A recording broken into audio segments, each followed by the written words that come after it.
Hoje é um dia muito especial para mim e creio que para todos aqui presentes. Culto de Santa Ceia. Eu amo pregar nesse culto, porque eu falo dele. Eu falo de Jesus Cristo, é tão bom falar dele. E eu sinto uma presença poderosa nesse lugar. O Espírito já me diz que aquele que estiver ligado hoje com o Senhor não sairá daqui da mesma forma, irmão. Há uma unção pairando aqui. Eu já estou começando a me arrepiar.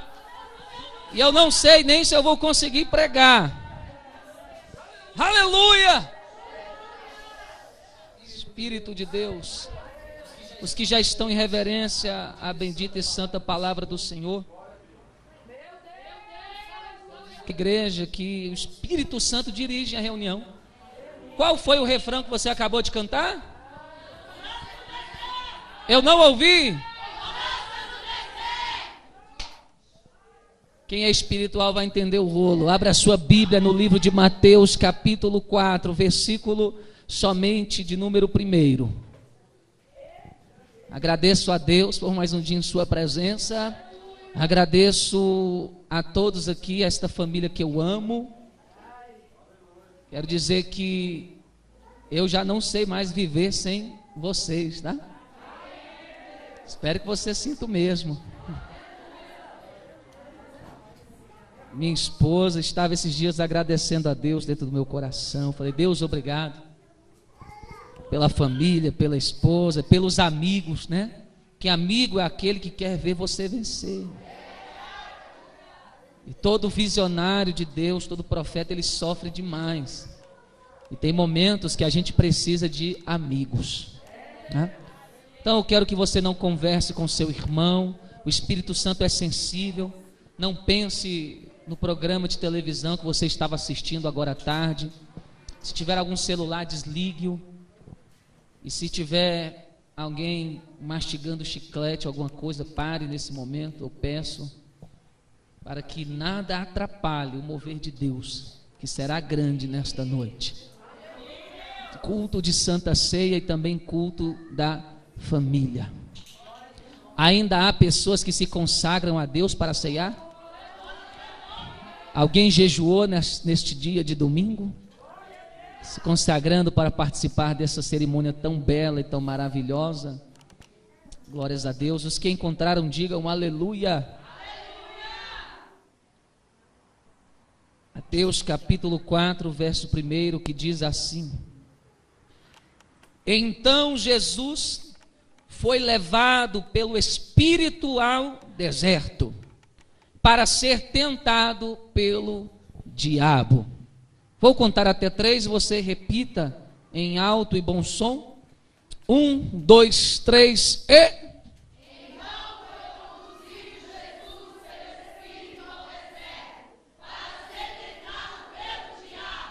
Mais uma vez, para ficar mais gostoso. 1, 2, 3 e...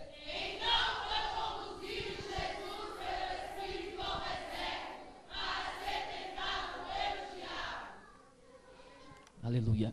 Eu quero que você coloque a sua Bíblia no banco rapidamente. Abraça o seu irmão. Abrace ele. Permaneça abraçado. Há algo profético nisso. Você está transmitindo a ele amor. Você está transmitindo a ele amizade. Está permeando entre nós os mesmos sentimentos que houve em Cristo Jesus. Eu sinto uma presença aqui. Eu quero que você curve a cabeça e feche os olhos. Senhor Deus, eu quero apresentar mais uma vez a tua igreja. Espírito Santo de Deus, eu te peço que nada impeça o fluir da sua palavra nos corações dessas almas que o Senhor comprou com seu próprio sangue. É o Senhor que tem mais interesse na libertação, na cura, no sucesso dessas vidas e que elas venham herdar o reino que foi prometido. Eu quero te pedir, ó Deus, nos abençoa com uma presença forte, uma presença poderosa e com uma unção notável e perceptível nesta noite. É o que eu te peço em nome de Jesus Cristo. E o Espírito Santo acabou de me dizer agora, ele já está aqui e ele quer ser sentido mais perto. Por isso, eu peço o silêncio da igreja. Se você puder ficar de olhos fechados, melhor ainda, porque ele quer estar mais perto de você. E ele me falou que vai começar a se achegar e você vai sentir a sua presença mais forte agora.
Glórias a Deus. Pode se assentar ao seu lugar. O Espírito Santo já está operando, já está curando, e agora Ele vai falar contigo. Eu quero falar aqui sobre deserto, porque deserto não tem somente algo a ver conosco, mas com o nosso próprio Senhor e Deus, Jesus Cristo. Deserto é um lugar árido, muitas vezes coberto com areia, lugar de solidão, lugar onde a visão humana não alcança algo perceptível, duradouro. Quero dizer que na época do Senhor Jesus Cristo, os judeus tinham uma prática de irem ao deserto. Passavam, às vezes, períodos curtos, às vezes períodos mais longos. Deixavam suas casas, suas esposas, a fim de obter purificação espiritual. Eles seguiam a tradição de Moisés e de Elias, homens que no deserto foram cheios do poder de Deus, conheceram a Deus, foram santificados, preparados para viver uma vida fora da média dos homens normais. O próprio historiador judeu Flávio Joséfo passou 3 anos lá, aprendendo aos pés de um homem chamado Banos. E este homem que o ensinava se vestia de folha de árvores, comia do que nascia na terra e tomava banho de água fria nas nascentes.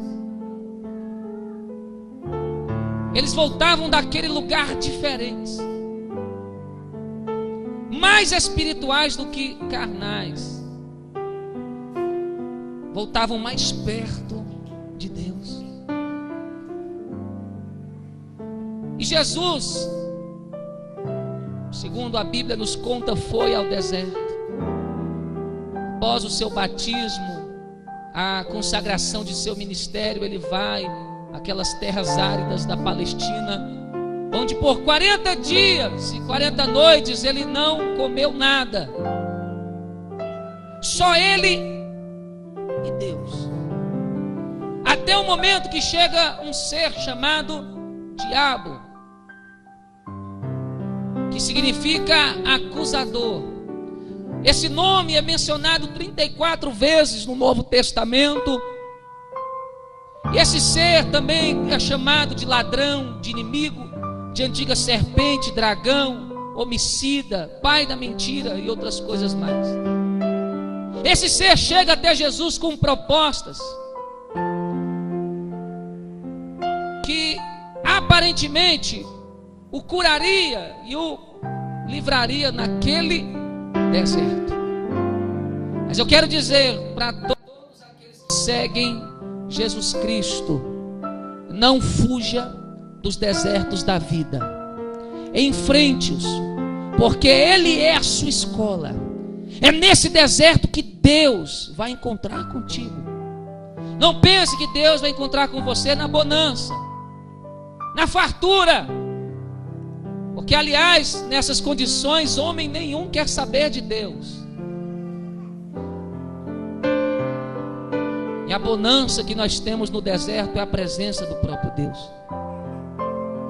É um teste que Ele dá àquele a quem Ele ama, para confiar a Ele mais responsabilidades, para confiar a Ele dons, para confiar a Ele promessas eternas, promessas inefáveis, coisas que o olho não viu, que o ouvido também não ouviu, e que jamais subiu ao coração do homem. Deus, Ele tem coisas profundas para aqueles a quem Ele escolhe. E se o Senhor estiver te levando a um deserto, vá guiado pelo Espírito, e não saia de lá até que você não veja a transformação de Deus na sua vida. Porque as maiores vitórias são conquistadas no deserto. É lá que é moldado o seu caráter. Se você pular esta etapa, e se um dia você chegar a um lugar alto, a queda vai ser feia. Porque chegar aonde queremos não é tão difícil assim. O difícil é permanecer. Essa é a questão. Se chegarmos lá, Jesus quer que nós permanecemos o mesmo. Que a corrupção desse mundo não invada os nossos corações, mas permaneçamos na mesma humildade, na mesma fé, na mesma confiança. Não preso às coisas desta terra, mas sempre dizendo: Maranata, ora vem, Senhor Jesus. E falando desse Deus tão maravilhoso, pois esse culto não é para mim, não é para você. Esse culto é para Ele. Nós estamos aqui homenageando aquele a quem amamos, aquele a quem nós entregamos a nossa vida.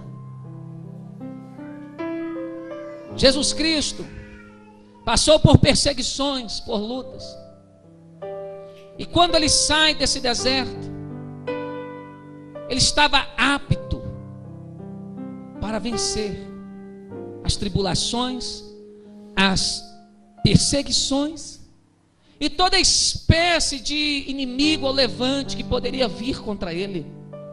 Ele tinha um inimigo ferrenho, astuto, audacioso, que também é meu e seu inimigo. O nome dele é Satanás. Jesus Cristo, quando eu olho para a vida dele, embora praticamente não haja muitas informações extra-bíblicas a respeito dele, mas quando nós lemos os evangelhos, esses livros biográficos aqui do Novo Testamento, nós criamos um amor maior por ele. Porque o segredo, o sucesso da nossa caminhada cristã está em conhecer Jesus. Quanto mais nós conhecemos a Ele, mais nós nos fortalecemos, mais o queremos. E está para nascer um na terra que possa afastar um crente que conheça de fato a Jesus da presença dele. Não tem como. A minha Bíblia diz que nem a morte, nem os anjos, nem o porvir, enfermidades, lutas, provações, nada nos separará desse amor. Quão gostoso é isso. Quão gostoso é viver isso. Você dizer: mais um dia eu passei por lutas, por provações, fui atacado, mas o meu amor por Ele só aumenta, só cresce. Essa reunião é para quem é apaixonado por Ele, é para quem vê Ele a razão de tudo. Eu quero falar de um Jesus humano nesta noite. Muitos de nós vemos um Jesus todo-poderoso. Nós vemos um Jesus que poderia fazer qualquer coisa porque era Deus. E isso impede a gente de viver um cristianismo saudável, porque Jesus, Ele era Deus. Mas a minha Bíblia diz no livro de Filipenses, capítulo 2, que Ele mesmo sendo Deus, não usurpou o ser igual a Deus, mas abandonou toda a sua glória, todo o seu poder, e veio como um mortal, sujeito às mesmas paixões, aos mesmos desejos, às mesmas dores e necessidades que você, mas sem pecado. Jesus Cristo. Cristo é o mesmo do que Messias, que significa o ungido, aquele a quem o Pai derramou um óleo precioso para ser a luz desse mundo. Desde pequeno ele era perseguido, foi parar no Egito por causa de uma matança ordenada por Herodes, porque ele ouviu dos magos, reis, que nascera o rei de Israel. Como ele não aceitaria outro rei, a não ser a dinastia herodiana, dos Césares, ele manda matar todas as crianças de 2 anos para baixo. Um ato muito cruel.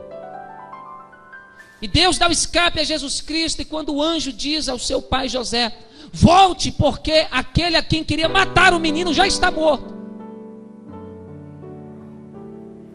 E José, temendo voltar para Belém, onde Jesus havia nascido, ele preferiu ficar nas regiões da Galileia e parou numa cidade chamada Nazaré, uma vila pequena, simples, humilde, um vilarejo. E a Bíblia nos traz uma tradução de que José era carpinteiro e, por conseguinte, Jesus também. A palavra no original grego é tekton, que na forma mais simples pode significar carpinteiro, mas também significa construtor. E há a hipótese de que Jesus e seu pai eram construtores, porque ser carpinteiro na cidade de Nazaré era difícil, porque a madeira na época era muito cara e tinha que ser importada do norte. Somente os ricos a compravam, e não há registro de pessoas ricas naquele lugar. As madeiras mais simples eram feitas para fazer arados, jugos para boi, e se eles vivessem disso, eles teriam uma vida muito miserável financeiramente. A Bíblia não fala, mas havia uma cidade chamada Séforis, que estava a 1 hora de caminhada do vilarejo de Nazaré. Era uma cidade romana, construída por judeus poderosos e romanos. E havia um mercado extenso de trabalho para quem mexia com o ramo da construção e da carpintaria.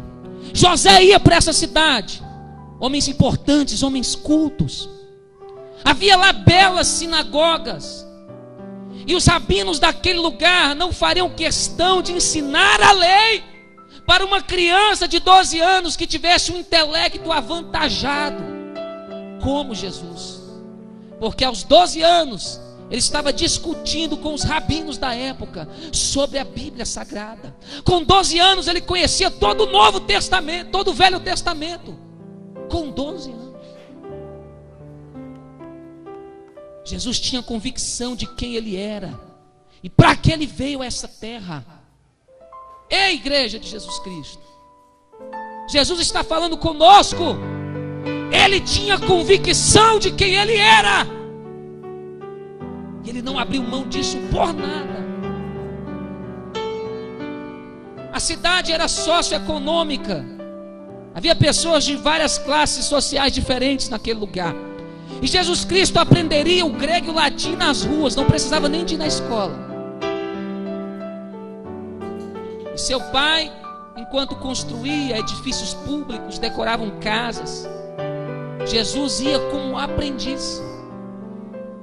E toda a cultura urbana de Jesus foi aprendida nesta cidade, porque Jesus falava hebraico, aramaico e falava também o grego. Mas a cultura urbana de Jesus, que muitas vezes era usada em suas parábolas, o grão de mostarda, o semeador, o reino do céu semelhante a uma rede lançada ao mar, e pega-se os peixes bons e jogam-se fora os ruins, coisas do campo. Quero dizer à igreja que o que importa na nossa vida é a chamada que Deus nos deu. Não importa onde nasçamos. Nazaré era uma vila pobre, mas Jesus decidiu não ser mais um de Nazaré, porque eles eram odiados, porque aquele povo não gostava de ler a Bíblia. E dentre os líderes de Jerusalém, as últimas pessoas que eles queriam ver dentro do templo eram as pessoas de Nazaré, porque eram pessoas pobres e incultas, indoutas. Mas Jesus não quis saber aonde ele havia nascido, quem eram as pessoas que cercavam ele. Ele não quis saber da mediocridade das pessoas da época. Ele não quis saber da incredulidade, da falta de perspectiva que aquelas pessoas tinham. Ele tinha um sonho dado por Deus de ser o Salvador do mundo, e mesmo sendo homem, ele abraçou essa causa e não abriu mão dela.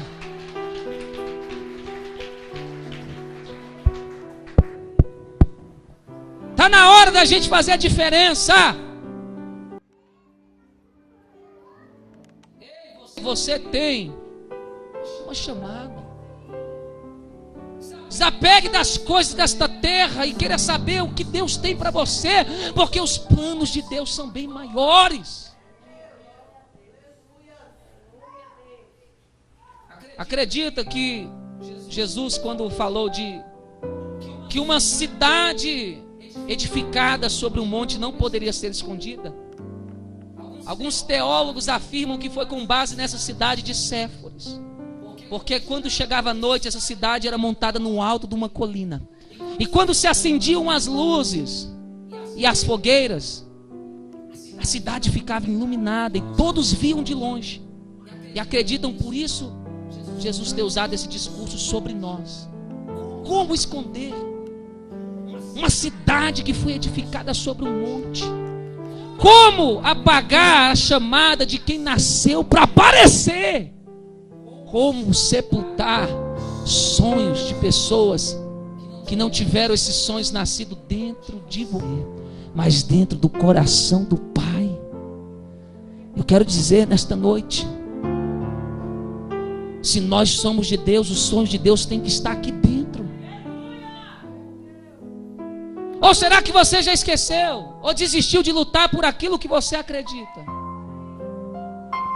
Eu não nasci para ser mais um, para daqui uns anos, quando eu estiver velho, dizer: fulano chegou, fulano fez, fulano conseguiu, fulano tentou e não deu conta, mas eu sempre fiquei aqui, não fiz nada.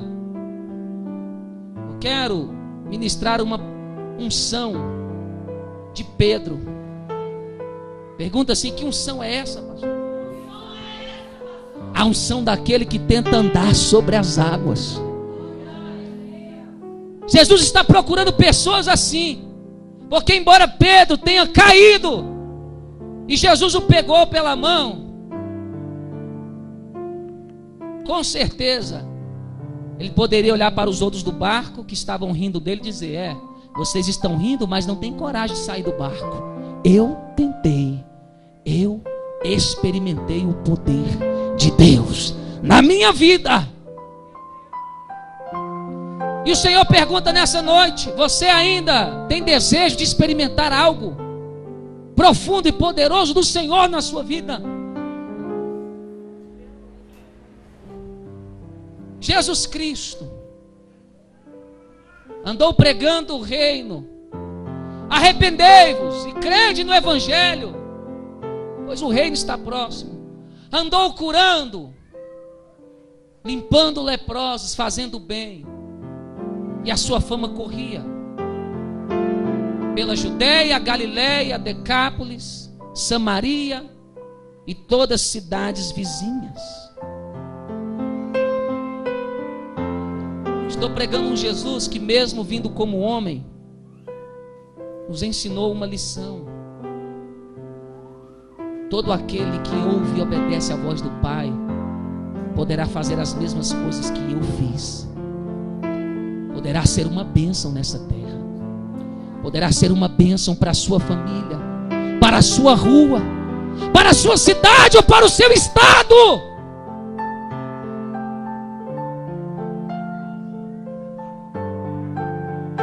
Jesus Cristo, um homem simples, acessível, e descobri recentemente que tinha um alto senso de humor. A você que pensa que ser crente é ser careta, você está enganado. Muitas das parábolas que nós lemos Para nós, no Ocidente, a essa época, não há nada de estranho, mas naquela época, muitas das coisas que Jesus dizia era engraçado, faziam as pessoas rirem. Jesus quer dar um pouco de alegria na sua vida. Tira essa máscara de religião, de que ser de Deus tem que ser uma pessoa mal-humorada, mal encarada, que olha com as pessoas com um tom de arrogância, de soberba, achando que é melhor porque foi batizado em um dom do Espírito Santo, ou seja o que for. Diante dele todos somos iguais.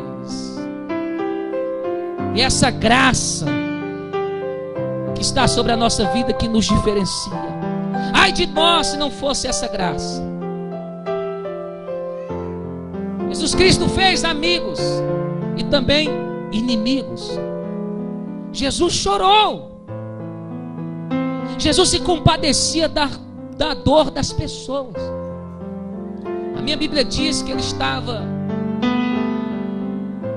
caminhando com seus discípulos, talvez alegres, talvez eles orgulhosos, dizendo: viu lá aquele demônio, aquela legião? Nós os expulsamos, as vidas estão libertas.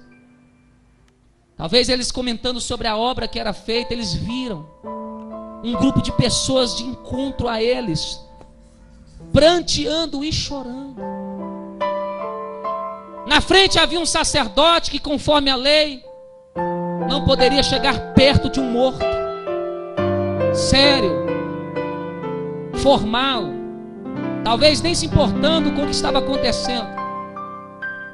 Uma mulher tinha acabado de perder o marido, e toda a esperança da sua vida que fora depositada na criança, ela se depara com esta criança morta. Eu imagino aquele sacerdote dizendo: vamos logo, porque eu tenho uma celebração a fazer, o meu tempo é precioso. E Jesus Cristo de lá sentiu o que estava no coração daquela mulher, porque perder um marido e depois o seu filho, se sentir sozinho.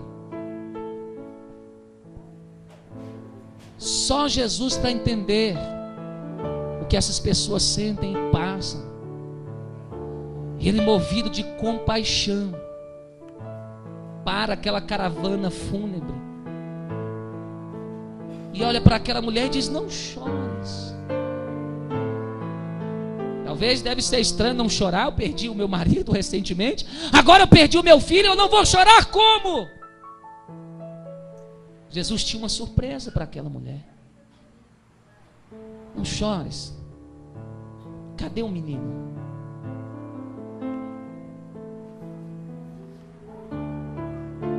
Todos olhando para ele, talvez dizendo: ele não vai fazer isso.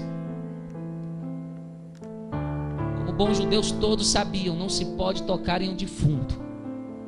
Ele chega de frente para o caixão, ou esquife, olha para o menino, e todos dizendo: ele não vai fazer isso. E a minha Bíblia diz que ele põe a mão no esquife, mas eu acredito que ele colocou a mão sobre o garoto morto e disse: levanta-te, levanta-te, porque tu és um sonho, e eu sou Deus que levanta sonhos que morreram. Eu sou Deus que, ainda que sepultem as tuas promessas, eu faço elas voltarem a existir. Assim diz o Senhor que está nesse lugar: os teus sonhos não vão cair numa cova. A mão de Jesus está indo sobre ti. Aqueles que te viram chorar vão te ver rindo. Aqueles que estão te vendo na prova verão a sua exaltação.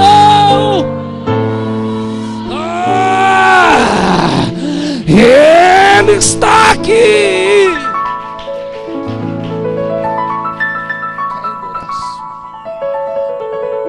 O autor da vida.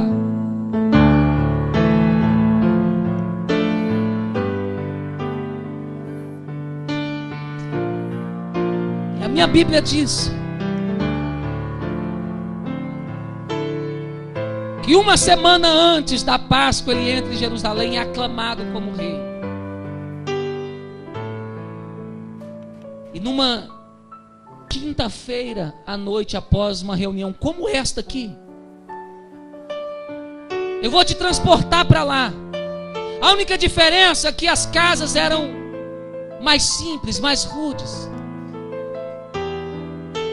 Nesse dia não se comia na mesa, se comia no chão. Imagina você neste lugar. Algumas casas, as mesas eram tapetes que eram puxados por cordas. Após ser usados, eles eram puxados e ficavam sobre o teto para não ocupar espaço. Imagina os discípulos dizendo: Senhor, nós vamos atrás do cordeiro para sacrificá-lo na Páscoa. E Jesus dizendo: não, hoje vai ser diferente. Não tem cordeiro,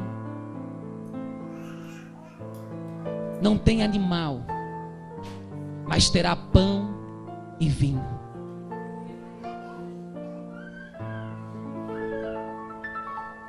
O vinho está lá, o pão também. Na época de Jesus, eles eram unidos. Sabe o que me entristece hoje?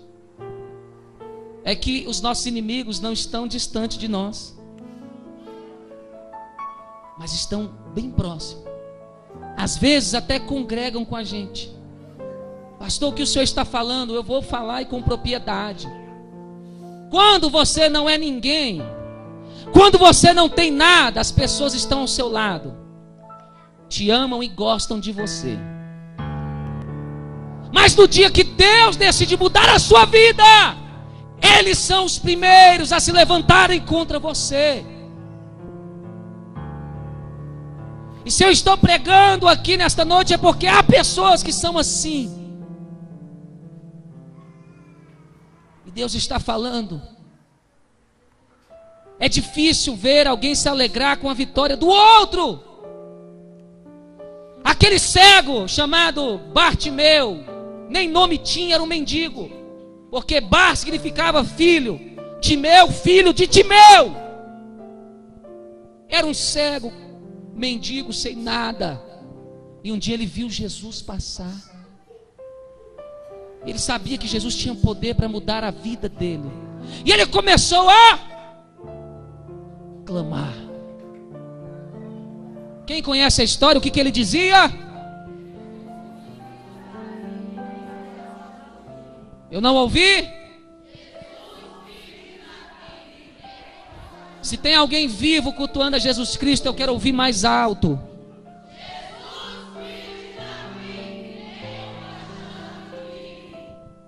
A minha Bíblia diz que quanto mais ele gritava, porque o grito dele trazia um milagre para ele. A voz dele ecoava como uma atração para ele obter aquilo que ele precisava. Mas à medida que ele clamava, a multidão dizia o quê? Cala-se! O mestre não vai te ouvir. Mas eu quero profetizar que todo aquele que Deus vai levantar nesta terra, não vai haver multidão. Mesmo que seja próximo de você, não vai haver quem impeça de Jesus Cristo te ouvir e te entregar aquilo que você tanto precisa. Ei, a multidão não cala a voz de um adorador. E se tem adorador nesta noite, ele quer ouvir.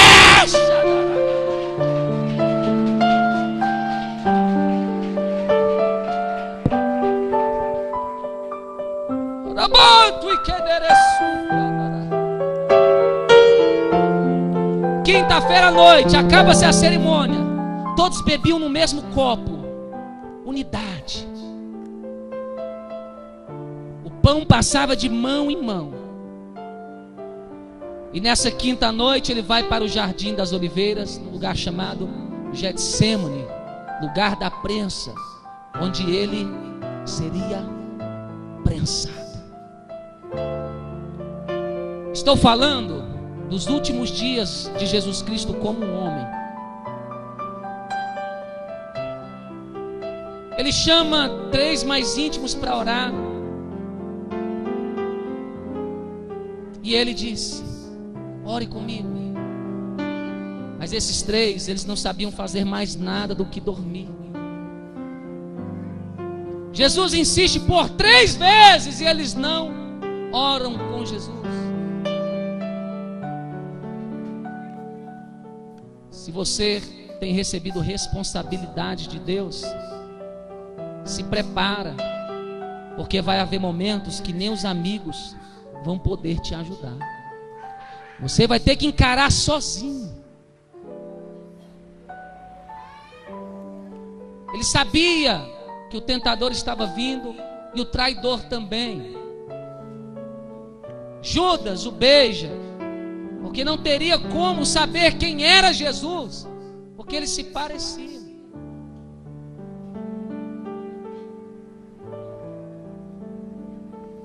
A palavra de Deus nos diz que o estresse, o medo,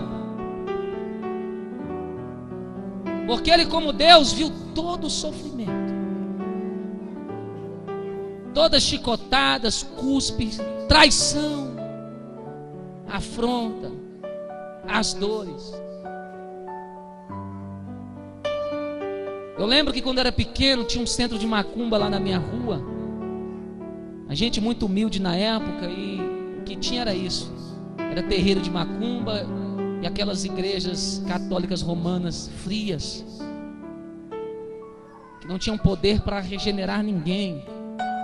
E eu subia no pé de árvore do meu amigo vizinho, e à noite a gente espiava os rituais de cima da árvore. E eu lembro que os mais velhos diziam: olha, para de olhar isso aí, porque se você vê aquele animal morrendo, quando se cortava o pescoço daquela galinha, e eles diziam: se você olhar e ficar com dor, ele vai demorar a morrer, ele vai começar a gritar. E um dia, não é que a gente subiu na árvore, e quando pegaram a galinha, a gente criança, a gente ficou chorando, pedindo para que aquela galinha não morresse. E ela começou a gritar. E eu lembrei daquilo. Eita, a gente está com dó dela, ela não morre. E cortava-se o pescoço dela, ela não morria, e gritava, e o sangue esguichava. E a gente, meu Deus, a gente está com dó, a gente tem que, não pode ter dó, a galinha tem que morrer logo, ela está sofrendo. E nesse dia, a mulher que estava possessa desse espírito fazendo o ritual, eu não sei onde é que ela achou, tinha acabado a luz, e ela olhou para cima da árvore, no meio do escuro, e olhou no nosso olho. A gente desceu lá tão rápido. Eu meti a minha mão numa lagarta de fogo e corri, fui parar debaixo da minha cama. Minha mãe dizendo: o que é isso, menino? O que você fez? O que você aprontou? Eu não falava nada. Lucas, que além de cristão e discípulo era médico, disse que Jesus chegou a suar gotas de sangue. E ele, com toda a propriedade para falar sobre isso, ele diz que para a pessoa chegar a suar sangue, ela tem que estar num nível de estresse, ansiedade muito alto. Jesus a qualquer momento teria um aneurisma cerebral, porque das suas veias estavam vazando sangue. A sua pele estava sensível, os poros se abriram e o sangue começou a aparecer.